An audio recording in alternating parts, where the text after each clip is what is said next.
Yo! Hello, greetings and welcome to my boudoir. Just here, just finishing off some work. So what I'm going to get into today is why the law of attraction is working for some people and why it's not working for other people. Let's go!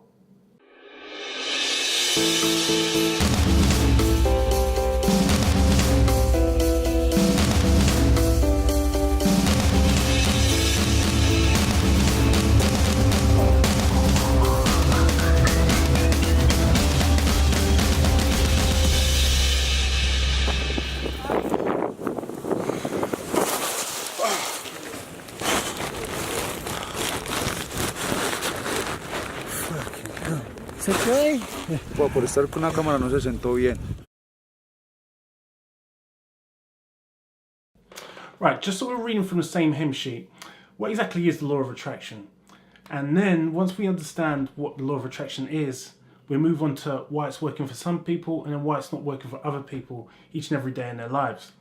So, the law of attraction is all about electromagnetic energy because that's basically what our universe is made up of, in essence. Everything from inanimate objects to things like rocks, stones, wood, we're all made up of protons, electrons that vibrate around the nucleus. It sounds like I'm taking you back to science lessons. But we're all made of it. Everything in our universe is all made of it. We are all one consciousness. So, the law of attraction is based upon energies and frequencies. More specifically, our emotions and our thoughts interact with it, whether we're aware of it or not.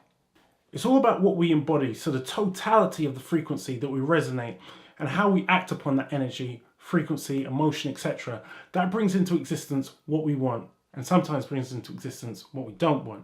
This is not my rhetoric. You go to any quantum physicist and whether or not you like it, your thoughts, your feelings, your emotion, there are a language and a frequency.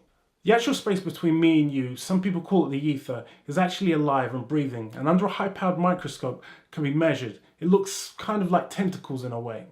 You communicate with this via your emotions, which basically brings things in and out of your life by way of magnetism. So, that being the case, your inner experience, your thoughts, or moreover your constant thoughts from day to day, your feelings from day to day, your emotions from day to day, have a direct effect on your day-to-day life in the physical realm.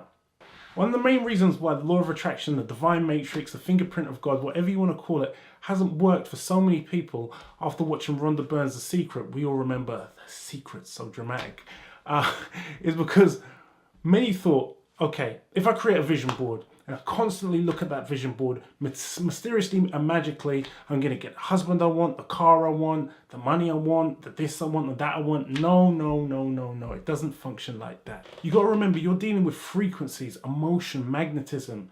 Not to say that dream boards don't work, but it's about aligning yourself with what you want to get out of life. Feeding your subconscious mind by feeding your conscious mind repeatedly with what you want. That's what it's all about. You got to ask yourself the question, are you taking the steps to do what you need in order to get out of life? This is how you attract the opportunity into your life. Remember, the operative word is attract. When you attract, it is one frequency pulling in another frequency toward it. It is actually less about attracting and more about mirroring the feeling of what you want as if you already have it in the first place. So are you surrounding yourself with people that have what you want? Is it a holistic quest to culminate, or it should be a holistic quest to culminate in a number of frequencies to bring into existence the one frequency that you want? Not simply writing yourself a check for £100,000 or dollars and pretending it's real, or and then the next day you just go to your 9 to 5 for 40 years until you retire. That's not the way. This is one of the reasons why vision is so important, because you are creating the frequency inward to create the reality outward. So YouTube, for example, is a great tool to view and watch documentaries or quick clips to keep you focused on what you want. But you have to act with intent. Listen, man, things aren't just going to fall out of the sky. You got to realize there's the esoteric world and there's the magic world. We want the former and not the latter. So in actuality, we want both, but two things can't occupy the same place or the same thing at the same time, can they? That's just the way it goes. You got to remember, this is to be done continuously, sometimes for years, before you get what you need. And even when you get what you want, it's immaterial. For example, you may just want peace in your life. Once you get that peace, how do you maintain that peace? And staying in contact with the frequencies that brought you to that peace in the first place. One of the methods that I use is meditation, visualization, advisors, mentors, changing my environment, traveling, or just taking a walk in the park. But the glue that sticks everything together is action. You got to move with energy. Energy is flow, it flows inward and outward. You cannot stay stagnant. It's all to do with emotions that resonate from the heart and the mind. Remember that the heart feels and it resonates at a higher frequency than the brain, but not to discount the brain in any which way. Until next time.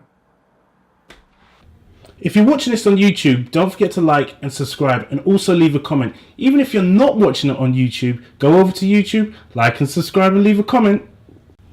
You can also find me on social media. Yep, that's me, Ben Kofi. Just send me a request.